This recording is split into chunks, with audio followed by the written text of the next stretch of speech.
নমস্কার। আজ নিবেদন করছি কবি অপূর্ব দত্তের লেখা দুই বাংলা। আমাদের ছিল ধুলো কাদা মাখা একখানা ছোট গ্রাম। আমাদের ছিল কাল বৈশাখী লিচু আর কালো জাম। আমাদের ছিল একখানা নদী, তার পাশে স্কুল। বৈশাখে ছিল রবীন্দ্রনাথ, জ্যৈষ্ঠীতে নজরুল। রবীন্দ্রনাথ পৃথিবীর কবি, নেই তাতে সংশয়।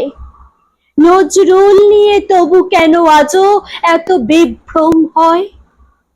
কেউ বলে তিনি এপারের কবি, ওপারের বলে কেউ।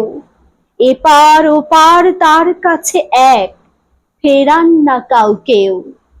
কেউ বলে তিনি বিদ্রোহী কবি, কেউ বলে কবি ধর্মের। সাম্যবাদের পুরোহিত তিনি, মানুষের যত কর্মের।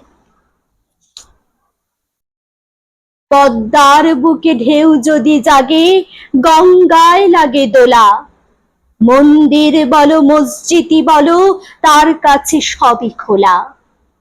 এপারেও তিনি ওপারেও তিনি, মাঝখানে তার কাটা। একসাথে তাকে প্রণাম জানাতে বাড়িয়ে রয়েছি পাটা। বিভেদের গাছ কেউ যদি পোতে, টান মারো তার মূলে। দুই বাংলাকে এক করে দাও রবীন্দ্র নজরুলে। দুই বাংলাকে এক করে দাও রবীন্দ্র নজরুলে। আপনাদের যদি ভালো লেগে থাকে চ্যানেলটিকে সাবস্ক্রাইব করুন, লাইক করুন, শেয়ার করুন, কমেন্ট জানান।